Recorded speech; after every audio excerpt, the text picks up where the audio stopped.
বর্ষাকাল শেষ হতে চলেছে, কিন্তু তখনও বৃষ্টির কোনো চিহ্ন দেখতে পাওয়া যায়নি। সেই মরশুমে বর্ষা আসতে অনেকটাই দেরি হয়ে গিয়েছিল, আর সেই কারণে সমস্ত লোকজনদের স্থানীয় একটি মণ্ডলীতে আসতে বলা হয়েছিল, যাতে তারা সবাই বৃষ্টির জন্য প্রার্থনা করতে পারে। শহরের প্রতিটি মানুষ সেখানে উপস্থিত হয়েছিল, কারণ তারা জানত যে বৃষ্টিপাত না হওয়ায় তাদের জীবনকে প্রভাবিত করেছে। সমস্ত ফসল নষ্ট হয়ে যাচ্ছিল, খাদ্যের যোগান কমে যাচ্ছিল, আর জীবন ভীষণভাবে কঠিন হয়ে পড়েছিল। সেদিন শহরের সবাই এসে একত্রিত হয়েছে। এমন সময় একটা ছাতা নিয়ে একটা ছোট্ট মেয়ে সেখানে প্রবেশ করল। মেয়েটিকে দেখে সবাই তার বিষয়ে কথা বলতে আর হাসাহাসি করতে লাগল। একজন বয়স্ক মানুষ তার কাছে গিয়ে বললেন, তুমি এখানে ছাতা নিয়ে কেন এসেছ? তুমি ওটা হারিয়ে ফেলবে যে, বৃষ্টি তো এখন পড়বেই না। বাচ্চা মেয়েটি আত্মবিশ্বাসের সাথে বলল, আমি তো ঈশ্বরের কাছে বৃষ্টির জন্য প্রার্থনা করছি, আর আমি জানি যে বৃষ্টি পড়বেই। আর সত্যিকারেরই কিছুক্ষণ পর বৃষ্টি পড়তে শুরু করলো। শহরের সমস্ত মানুষ প্রার্থনা করতে এসেছিল, কিন্তু একজনই বিশ্বাসের সাথে প্রার্থনা করেছিল। তাহলে বন্ধুরা, বিশ্বাস বলতে আমরা কি বুঝি? আমরা কি কখনো নিজেদেরকে এই প্রশ্ন করা থেকে বিরত করেছি? আমাদের অনেকের কাছে এটা এমন একটা কথা যা আমরা আমাদের সানডে স্কুলে, প্রার্থনার সভায় কিংবা ছোটদের গানে শুনতে শুনতে বড় হয়েছি। খ্রিস্টীয় জীবনের জন্য বিশ্বাসকে অত্যন্ত গুরুত্বপূর্ণ বিষয় বলে মনে করা হয়। ইব্রিয় তার 11 অধ্যায় 6 পদে আমাদের বলা হয় যে বিনা বিশ্বাসে ঈশ্বরের প্রীতির পাত্র হওয়া সম্ভব নয়। দেখুন, বাচ্চা ছেলে বা মেয়ে হিসাবে আমাদের অনেক কিছু বিশ্বাস করতে শেখানো হয়, যেমন পড়ি ইত্যাদি। আমাদের ঈশ্বরকে বিশ্বাস করতেও শেখানো হয়। কিন্তু আমরা যখন বড় হয়ে উঠি, আমাদের শৈশবকালের বিশ্বাস অবশ্যই সত্যে নিহিত বাইবেলের বিশ্বাসে পরিবর্তিত হতে হবে। বিশ্বাস কোনো ইতিবাচক চিন্তা নয়। বিশ্বাস আমাদের অনুসরণ করা কোনো অনুমান বা প্রবৃত্তি নয়। বিশ্বাস সব থেকে ভালোর বিষয় আশা করা নয়। আমাদের এই আশা করা নয় যে সব কিছুই ঠিক মতন হবে। বিশ্বাস আশাবাদের কোনো অনুভূতি নয়। বিশ্বাস তাহলে কি? বেশ, এটা হচ্ছে কোনো কিছুর প্রতি অথবা কোনো মানুষের প্রতি আস্থা বা আত্মবিশ্বাস। কল্পনা করুন, আমরা একটা চেয়ারে বসে আছি। আমরা সেই চেয়ারের উপরে বিশ্বাস করি। আমরা বিশ্বাস করি যে সেটা আমাদের ওজন বহন করতে পারবে। এটা কি ঠিক নয়? হ্যাঁ, আর আমরা যদি চেয়ারে না বসি, তাহলে আমরা যা বিশ্বাস করি সেটা সত্যি কিনা বুঝতে পারবো না। দেখো, কিন্তু ঈশ্বর যে বিশ্বাসের কথা বলেছেন তার মধ্যে বাধ্যতা জড়িয়ে আছে, এমনকি যখন আমরা তার শেষ দেখতে পারি না তখনও। যেমন আমরা যখন একটি অন্ধকার সুড়ঙ্গের মধ্যে দিয়ে যাই, আমরা তখন নিশ্চিত হতে পারি না সুড়ঙ্গের অন্য প্রান্তে কি আছে, কিন্তু আমরা আশা করি সেখানটা উজ্জ্বল। সুতরাং বিশ্বাস হচ্ছে ঈশ্বরকে শোনা এবং আমাদেরকে সাহায্য করার জন্য তার উপরে নির্ভর করা, এবং আমাদের যেখানে যাওয়া উচিত সেখানে নিয়ে যাওয়া। এটা আমাদের একটা খেলার কথা মনে করিয়ে দেয়, যেখানে আমরা কোনো ব্যক্তির চোখ বেঁধে দিই এবং তাকে পরপর কয়েকটি বাধার মধ্যে দিয়ে যেতে হয়। ভিন্ন ভিন্ন দলের অনেক মানুষ জোরে জোরে নির্দেশ দিতে থাকে, কিন্তু চোখ বাঁধা ব্যক্তিকে সঠিক গলার আওয়াজের প্রতি মনোযোগ দিয়ে নির্দেশগুলি পালন করতে হয়। এটা কিন্তু বেশ ইন্টারেস্টিং এবং কঠিনও মনে হয়। সেই কারণে মথি তার 17 অধ্যায় 20 পদে যিশু বলেছেন, তিনি তাহাদিগকে বলিলেন, তোমাদের বিশ্বাস অল্প বলিয়া, কেননা আমি তোমাদিগকে সত্য কহিতেছি, যদি তোমাদের একটি সরিষা দানার ন্যায় বিশ্বাস থাকে, তবে তোমরা এই পর্বতকে বলিবে, এখান হইতে ওইখানে সরিয়া যাও, আর ইহা সরিয়া যাইবে, এবং তোমাদের অসাধ্য কিছুই থাকিবে না। বিশ্বাস হচ্ছে একটা পেশি যা আমাদের ব্যবহার করতে হয়। সারাদিন ধরে আমাদের বাইবেল শিক্ষা কেবল শুনে যাওয়াই যথেষ্ট নয়। শুধু শোনাই আমাদের বিশ্বাসকে গড়ে তোলার জন্য যথেষ্ট নয়। আমাদের বিশ্বাসের পেশি ব্যবহার করতে হবে। এটা একজন শরীরচর্চাকারীর মতো এবং পেশি তৈরি করার জন্য একটি সঠিক খাদ্য। কিভাবে অপরিহার্য হয় সেটা দেখে। কেবল মাছ মাংস বেশি খাওয়াই যথেষ্ট নয়, আমাদের বৃদ্ধির জন্য সেই পেশিগুলোকে ব্যবহার করতে হয়। পেশিগুলো গড়ে তুলতে আমাদের এই ওজনগুলো নিয়ে কাজ করতে হয়। আর এটাই হচ্ছে বিশ্বাসের বিষয়ে লড়াই করা। আমরা যখন ঝড়ের মধ্যে দাঁড়িয়ে থাকি আর পরীক্ষার মধ্যে দিয়ে যাই, তখন আমরা আমাদের বিশ্বাসের অভ্যাস করি। আমরা যখন আমাদের ঝড়ের মধ্যে দাঁড়িয়ে থাকি, আমাদের চারিপাশে যখন জোরে জোরে বাতাস বইতে থাকে, বিদ্যুৎ চমকাতে থাকে, বাজ পড়তে থাকে, তখন আমাদের বিশ্বাস সহকারে দাঁড়িয়ে উঠে আমাদের বলতে হবে, আমি বিশ্বাস করি যে ঈশ্বর আমার সাথে আছেন আর তিনি আমাকে বিজয়ী করবেন। আমেন। আর এখানেই বিশ্বাসের লড়াই শুরু হয়। সংঘর্ষের জন্যই বিশ্বাস তৈরি হয়। সংঘর্ষ বিনা সেটা বেড়ে উঠতে পারে না। চাপ ছাড়া সেটা বৃদ্ধি পায় না। আমাদের সেটা ব্যবহার করতে হবে।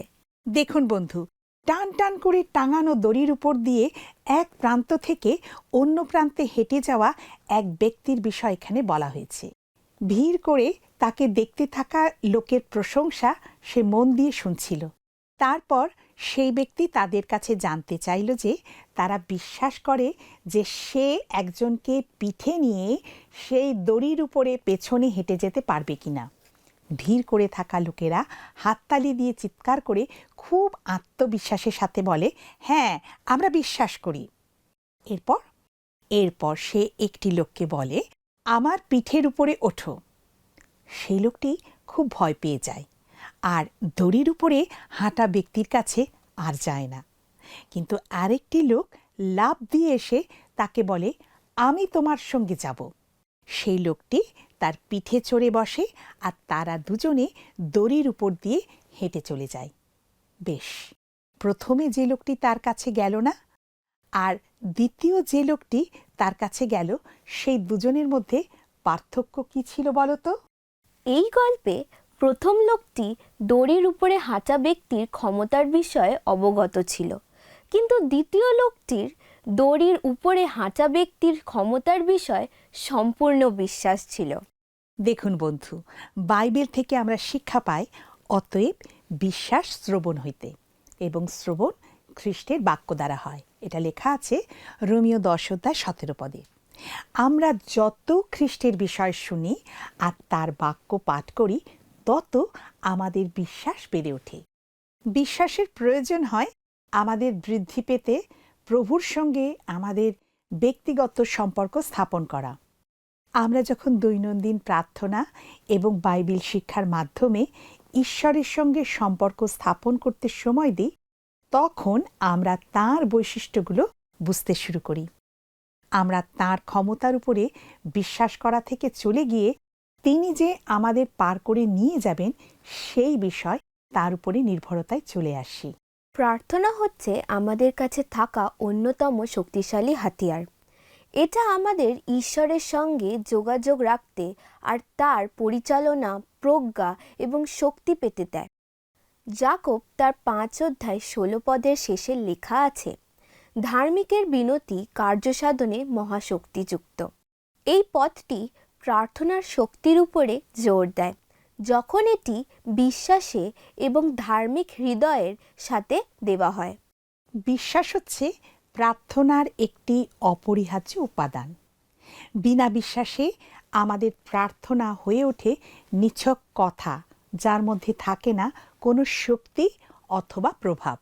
ইব্রিয় তার 11:6 বলে, কিন্তু বিনা বিশ্বাসে প্রীতির পাত্র হওয়া কাহারও সাধ্য নয়।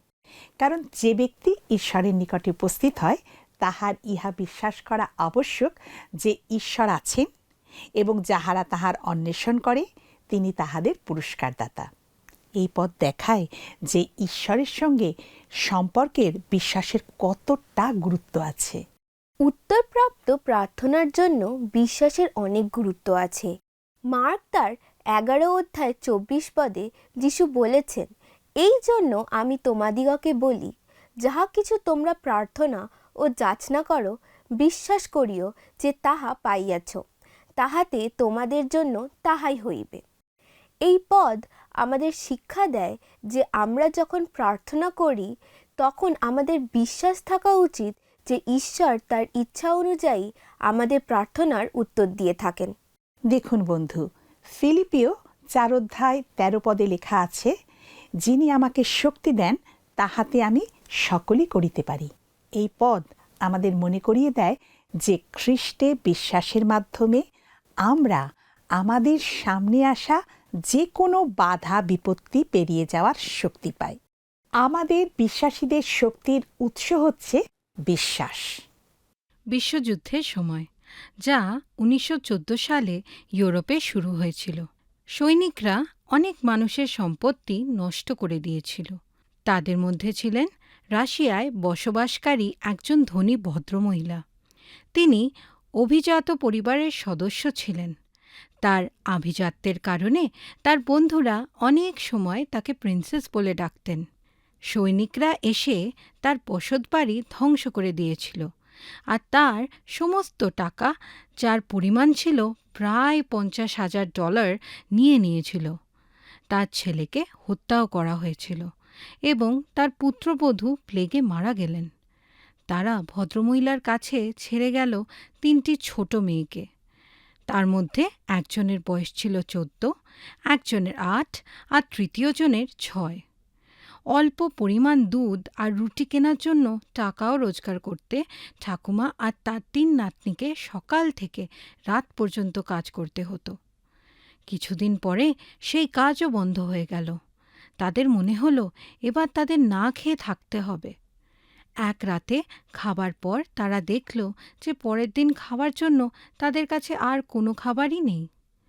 কাল খাবার মতন আমাদের কাছে কিছুই তো নেই, ছোট মেয়েটি বলল। আমরা কি করব ঠাকুমা? ঠাকুমা উত্তর দিলেন, মহান পিতা আমাদের জন্য ব্যবস্থা নিশ্চয়ই করবেন সোনা। তারপর তারা সবাই নতজানু হয়ে ঈশ্বরের কাছে প্রার্থনা করল যেন পরের দিনের জন্য খাবার পেতে তিনি তাদের সাহায্য করেন।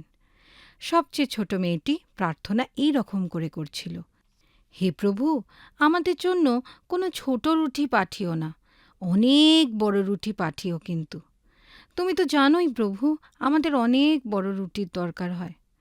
পরের দিন সকালে প্রতিদিনের মতন যে যার কাজের সন্ধানে চলে গেল। সন্ধে হলো, তারা ঘরে ফিরে এলো আর উপলব্ধি করল যে ঘরে কোনো খাবারই নেই। খাবার কিনবার মতন তাদের কাছে টাকাও ছিল না। তারা খালি টেবিল সাজিয়ে যে যার চেয়ারে বসল। ছোট মেয়েরা জানতে চাইল, আমরা খাবার পাওয়ার আগেই কি মহান পিতাকে তার জন্য ধন্যবাদ দেব? হ্যাঁ, ঠাকুমা উত্তর দিলেন। মেয়েরা বিশ্বাস করেছিল যে ঈশ্বর নিশ্চয়ই তাদের জন্য খাবার পাঠিয়ে দেবেন। তারা তাদের হাত জোর করে তার জন্য ধন্যবাদ দিল। ঠিক তখনই তারা দরজার কড়া নাড়ার শব্দ শুনতে পেল। দরজা খুললে দেখা গেল সেখানে একজন ভদ্রলোক দাঁড়িয়ে আছেন। তাদের একজন পুরনো বন্ধু, যার সঙ্গে তাদের সুসময় পরিচয় ছিল। তিনিও একটা সময় খুবই ধনী ছিলেন, কিন্তু এই যুদ্ধে তাকে সমস্ত সম্পত্তি হারাতে হয়েছিল। তিনি তাদের সঙ্গে দেখা করতে বরফের মধ্যে দিয়ে প্রায় 18 মাইল পথ হেঁটে এসেছিলেন। সারা দুপুর তাকে হাঁটতে হয়েছিল। ঘরের ভেতরে আস্তে আস্তে ভদ্রলোক বললেন, আমি কেন যে এখানে এসেছি সেটা আমি নিজেও ভালো করে বুঝতে পারছি না। আমার কেবল মনে হয়েছিল আমার পুরনো বন্ধুর সঙ্গে দেখা করার দরকার। তারপর তিনি মেয়েদের জিজ্ঞাসা করলেন, বাচ্চারা, তোমরা কি জানো আমি তোমাদের জন্য কী নিয়ে এসেছি? হ্যাঁ, আমরা জানি, হাসতে হাসতে ছোট মেয়েটি উত্তর দিয়েছিল। তাহলে বলো তো আমি কি এনেছি? ভদ্রলোক জানতে চাইলেন। আপনি তো আমাদের জন্য একটা বড় রুটি নিয়ে এসছেন, একটা ছোট মেয়ে বলে উঠল। আর একটা ছোট রুটি নয়, কিন্তু একটা বড় রুটি, মেয়েটি উত্তরে বলল। বেশ বেশ, ভদ্রলোক বললেন, তুমি সেটা কি করে জানলে বাবু? কারণ আমরা ঈশ্বরের কাছে প্রার্থনা করেছিলাম যেন তিনি আমাদের জন্য একটা বড় রুটি পাঠিয়ে দেন, ছোট মেয়েটি বলল। আর আমরা তাকে একটা মস্ত বড় রুটি পাঠাতে বলেছিলাম, কারণ আমাদের বড় রুটিরই দরকার হয়। ভদ্রলোক বললেন, আরে আমি তো ঠিক এমনই একটা রুটি নিয়ে এসেছি। এখন আমি বুঝতে পারছি আমায় এখানে কেন আসতে হলো। এরপর তিনি তার কোটের মধ্যে হাত ঢুকিয়ে মস্ত বড় একটা রুটি বার করে আনলেন। সত্যি করেই ছোট মেয়েটির প্রার্থনার উত্তরে ঈশ্বর সেই ভদ্রলোককে তাদের কাছে পাঠিয়ে দিয়েছিলেন। তাহলে বন্ধু, বিশ্বাস সহকারে প্রার্থনা করার অর্থ হলো বিশ্বাস করা যে ঈশ্বর তার ইচ্ছা অনুযায়ী আমাদের প্রার্থনার উত্তর দেবেন। এই ধরনের প্রার্থনায় প্রয়োজন হয় ঈশ্বরের চরিত্র আর তার প্রতিজ্ঞাগুলির উপরে নির্ভর করা। প্রথম যোহন তার 5 অধ্যায় 14-15 পদে আমাদের বলা হয়েছে, আর তাহার উদ্দেশ্যে আমরা এই সাহস প্রাপ্ত হয়েছি যে যদি তাহার ইচ্ছা অনুসারে কিছু যাচনা করি তবে তিনি আমাদের যাচনা শোনেন। আর যদি জানি যে আমরা যাহা যাচনা করি তিনি তাহা শোনেন, তবে ইহাও জানি যে আমরা তাহার কাছে যাহা যাচনা করিয়াছি সেই সকল পাইয়াছি। এই পদ আমাদের শেখায় যে আমরা যদি তার ইচ্ছা অনুসারে প্রার্থনা করি তাহলে আমাদের প্রার্থনা তিনি শোনেন আর তার উত্তর দেন। প্রার্থনা আর বিশ্বাস কেবল আমাদের ব্যক্তিগত জীবনের জন্য গুরুত্বপূর্ণ তা নয়, কিন্তু সামাজিক জীবনের জন্য খুবই গুরুত্বপূর্ণ। আমরা যখন সমবেত হয়ে প্রার্থনা করি, আমরা তখন আমাদের বিশ্বাসে আর ঈশ্বরের উপর আমাদের নির্ভরতায় আমরা ঐক্যবদ্ধ হই। মথি তার 18 অধ্যায় 19-20 পদে যিশু বলেছেন, আবার আমি তোমাদিগকে সত্য কহিতেছি, পৃথিবীতে তোমাদের 2 জন যাহা কিছু যাচনা করিবে সেই বিষয়ে যদি একচিত্ত হও, তবে আমার স্বর্গস্থ পিতা কর্তৃক তাহাদের জন্য তাহা করা যাইবে। কেননা যেখানে 2 কি 3 জন আমার নামে একত্র হয়, সেইখানে আমি তাহাদের মধ্যে আছি। এই পদ দুটি সমবেতভাবে প্রার্থনা করা এবং প্রার্থনার বিষয় একচিত্ত হওয়ার গুরুত্বের উপরে জোর দিয়েছে। লুক 5 অধ্যায় 4 পদের পর থেকে যিশু কথা শেষ করার পর সিমনকে বলেছিলেন, তুমি গভীর জলে নৌকা লইয়া চলো, আর তোমরা মাছ ধরার জন্য তোমাদের জাল ফেলো। যদিও সিমনের মনে সন্দেহ ছিল, তিনি শেষ পর্যন্ত অনেক মাছ ধরার মতো বিশ্বাস সঞ্চয় করতে পেরেছিলেন। ধীবরেরা তাদের জাল ফেলেছিলেন আর মাছের একটা বড় ঝাঁক ধরতে পেরেছিলেন। লুক লিখিত সুসমাচারে বর্ণিত এই কাহিনী সহজভাবে দেখায় যে বিশ্বাস আর প্রার্থনা একসঙ্গে চলে। তাহলে আমাদের উচিত সব সময়ে বিশ্বাস সহকারে প্রার্থনা করা, যাতে যিশু আমাদের শক্তি দেন, যার জন্য আমরা সব কিছু করতে পারি। আমার মনে পড়ছে কিশোর মেষপালক দাউদের সঙ্গে গলিয়াতের সংঘর্ষের কাহিনী। 40 দিন পলেষ্টীয় বীর গলিয়াত ইসরায়েল বাহিনীর সামনে নিজেকে দেখাতো আর তাদের টিটকারি দিত, আর তাই দেখে সবাই খুব ভয় পেয়ে গেছিল। এরপর কিশোর দাউদ সেখানে উপস্থিত হলেন, কারণ তার পিতা তার দাদার জন্য খাদ্যবস্ত্র নিয়ে যেতে বলেছিলেন। দাউদ কিভাবে সেই পরিস্থিতি পর্যবেক্ষণ করেছিলেন? দৃশ্যমান বিষয় দিয়ে নয়, কিন্তু ঈশ্বরের প্রতি বিশ্বাসে। তিনি সেই দৈত্যকৃতি লোকটিকে দেখেছিলেন, কিন্তু ঈশ্বর যে তার হাত থেকে তার লোকদের উদ্ধার করবেন সেই বিষয় তার আস্থা ছিল। সামান্য একজন কিশোর হয়েও তিনি শাউল রাজাকে বলেছিলেন, উহার জন্য কাহারও অন্তঃকরণ হতাশ না হোক, আপনার এই দাস গিয়া এই পলেষ্টীয়র সহিত যুদ্ধ করিবে। এরপর তিনি গলিয়াতকে বলেছিলেন, এই যুদ্ধ সদাপ্রভুর, আর তিনি তোমাদিগকে আমাদের হস্তে সমর্পণ করিবেন। আর ঠিক সেই কাজই সদাপ্রভু করেছিলেন। ঈশ্বরের স্বভাব এবং শক্তির উপরে নির্ভর করলে আমরা আমাদের দৃষ্টি দ্বারা নয়, বরং আরও ঘনিষ্ঠভাবে ঈশ্বরের প্রতি বিশ্বাসে জীবনযাপন করতে পারি। যাকোব তার 2 অধ্যায় 21-23 পদে আমরা অব্রাহামের বিশ্বাসের কথা জানতে পারি। অব্রাহাম কি এমন করেছিলেন যা আশ্চর্যজনক ছিল? বেশ, অব্রাহাম যা করেছিলেন তার গুরুত্ব বুঝতে আমাদের আদিপুস্তক গ্রন্থে ফিরে যেতে হবে। বাইবেল বলে, ঈশ্বর অব্রাহামকে তার পুত্র ইসাহাককে নিয়ে গিয়ে বলি দিতে আজ্ঞা দিয়েছিলেন। এই আজ্ঞা ঈশ্বর দিয়েছিলেন। যাতে তিনি অব্রাহামের বিশ্বাসের বৈধতা পরখ করতে পারেন। ঈশ্বর এটা বুঝতে চেয়েছিলেন যে ঈশ্বর তার প্রতিজ্ঞা অনুসারে তাকে আশীর্বাদ করবেন। এই বিষয়ে অব্রাহামের কতটা বিশ্বাস ছিল। ঈশ্বর দেখতে চেয়েছিলেন যে তিনি তার পুত্রকে বলিদান করলেও যে তার প্রতি ঈশ্বরের আশীর্বাদ অটুট থাকবে, এই বিষয়ে তার বিশ্বাস ছিল কিনা। এই পরীক্ষার বিষয়ে অব্রাহামের প্রতিক্রিয়া কী ছিল? পরে অব্রাহাম প্রত্যুষে উঠিয়া গর্ধব সাজাইয়া 2 জন দাস ও আপন পুত্র ইসাহাককে সঙ্গে লইলেন, হোমের নিমিত্তে কাষ্ঠ কাটিলেন, আর উঠিয়া ঈশ্বরের নির্দিষ্ট স্থানের দিকে গমন করিলেন, যেটা লেখা আছে আদিপুস্তক 22 অধ্যায় 3 পদে। কোনো বিলম্ব না করে অব্রাহাম ঈশ্বরের আজ্ঞা অনুসারে কাজ করেছিলেন। তারপর শাস্ত্রে আমরা পাঠ করি, ঈশ্বরের নির্দিষ্ট স্থানে উপস্থিত হইলে অব্রাহাম সেখানে যজ্ঞবেদী নির্মাণ করিয়া কাষ্ঠ সাজাইলেন।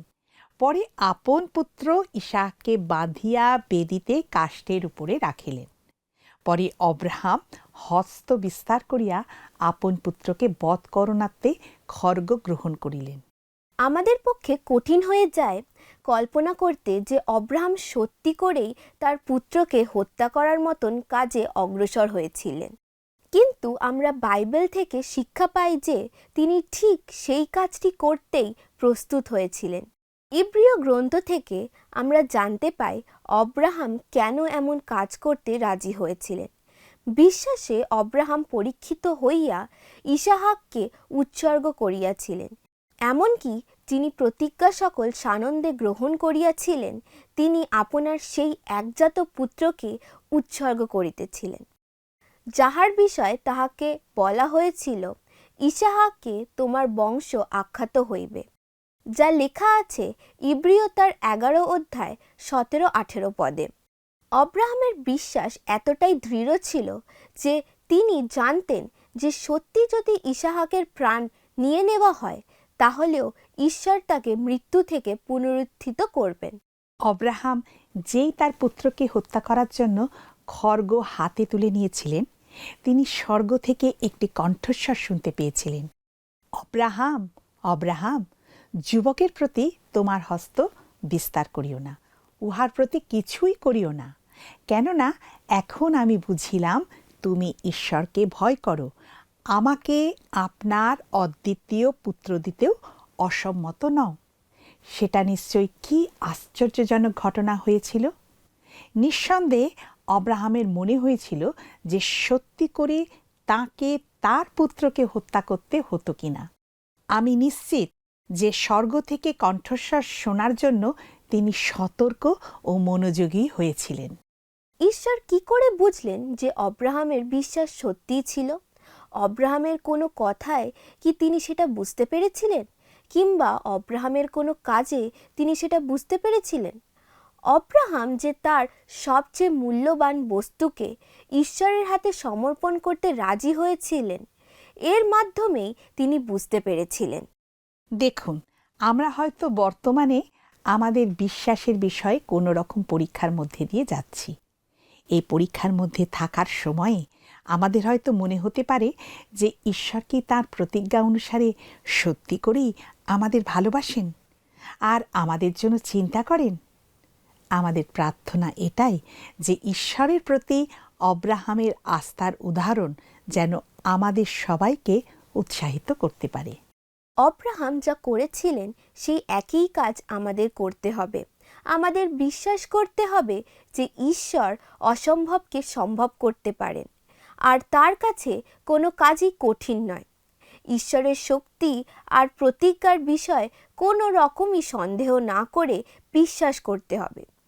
এই জগৎ থেকে বেরিয়ে এসে আর পাপ থেকে নিজেকে মুক্ত করে আমাদের বিশ্বাস সহকারে ঈশ্বরের বাধ্য হতে হবে। আমাদের অজানা স্থানে নিয়ে যাওয়ার জন্য ঈশ্বরের পরিচালনা এবং নির্দেশনার ওপরেও আমাদের আস্থা রাখতে হবে। আমরা যখন আমাদের জীবন পথে এগিয়ে যাব, ঈশ্বরের আসন্ন রাজ্যের প্রতি আমাদের বিশ্বাসের সাথে তাকাতে হবে। অব্রাহামের উদাহরণের মাধ্যমে আমরাও শিক্ষা পাই যে ঈশ্বরের উপরে বাধ্য হয়ে এবং আমাদের বিশ্বাসকে প্রদর্শিত করে এমন কাজ করে আমাদের বিশ্বাসকে দেখাতে হবে। ভালো কাজ আমাদের বিশ্বাসকে পূর্ণতা দেয়। বিশ্বাস থাকা আর ভালো কাজ করা হচ্ছে জীবন্ত বিশ্বাস। আমি তোমাকে আমার কর্ম হইতে বিশ্বাস দেখাইব, যা লেখা আছে যাকব তার 2:18 বিশ্বাস সহকারে একটা সরল প্রার্থনায় প্রভু আমাদের কাছে চেয়ে থাকেন।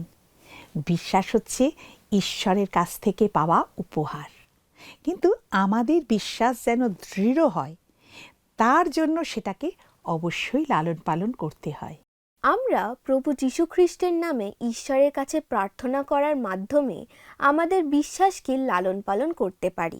আমরা যখন ঈশ্বরকে আমাদের কৃতজ্ঞতা জানাই এবং আমাদের জন্য এবং অন্যদের জন্য আশীর্বাদ পাওয়ার জন্য তাকে বিনতি করি, তখন আমরা তার আরও কাছে পৌঁছে যাই। ঈশ্বর আমাদের বিশ্বাসের অন্বেষণ করেন। আমরা ফলাফল নিয়ন্ত্রণ করতে পারি না, কিন্তু আমরা আমাদের বিশ্বাস আর আমাদের মনোভাবকে নিয়ন্ত্রণ করতে পারি। ঈশ্বর যখন আমাদের অনেক বিষয় কাজ করেন, তখন আমাদের বিশ্বস্ত হতে হবে। আমাদের জীবনকে যতই ভালো মনে হোক না কেন অথবা যতই খারাপ মনে হোক না কেন, সেখানেই সব কিছু শেষ হয়ে যায় না। আমাদের এগিয়ে যেতে হবে, আমাদের শিখে যেতে এবং নির্ভর করে যেতে হবে, বিশ্বাস সহকারে প্রার্থনা করতে হবে। ঈশ্বর আপনাদের অনেক আশীর্বাদ করুন। আসুন বন্ধু, আমরা প্রার্থনায় যাই। প্রার্থনা করি, আর আমি চাই যে আপনিও আমাদের সাথে প্রার্থনায় যোগ দিন। প্রার্থনা করি। করুণাময় পিতা, তোমার মহানামে ধন্যবাদ করি যে তোমার চরণতলে আমাদেরকে আসতে সুযোগ দিলে। আজকে যতজন এই প্রার্থনা এবং বিশ্বাস সম্বন্ধে শুনল, আমরা বিশ্বাস করি প্রত্যেকের অন্তরে তুমি তোমার পবিত্র আত্মন দ্বারা আশীর্বাদ করেছ। যতজন আজকে প্রভু বিশ্বাস নিয়ে তাদের প্রার্থনা তোমার চরণে রেখেছে, তুমি তাদের স্পর্শ করো, আশীর্বাদ করো, প্রার্থনার উত্তর দাও। যেন প্রভু অব্রাহামের মতো আমরা বিশ্বাসে এবং প্রার্থনাতে বেড়ে উঠতে পারি। তুমি আমাদের প্রত্যেকের সাথে থেকো, আশীর্বাদ করো। যিশুর নামে প্রার্থনা চাই, আমেন। প্রিয় বন্ধু, আজকের সময় এখানেই শেষ। স্ক্রিনে দেওয়া নম্বরে একটা মিস কল দেবেন আর প্রার্থনার নম্বরে নিশ্চয়ই কথা বলবেন। তাহলে আবার দেখা হবে বন্ধু। নমস্কার।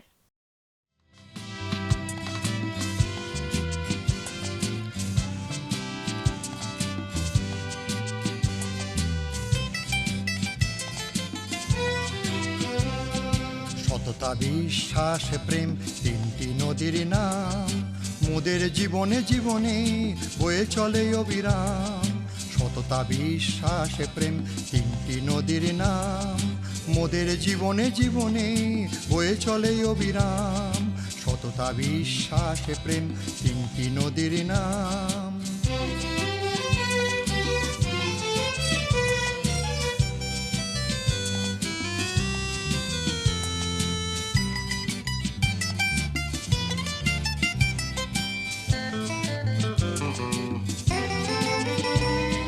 যেখানে সততা নাই খ্রিস্ট সেখানে নাই, যেখানে সততা নাই খ্রিস্ট সেখানে নাই।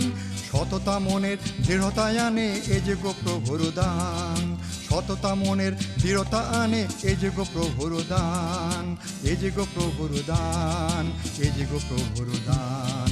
সততা, বিশ্বাস, প্রেম, তিনটি নদীর নাম।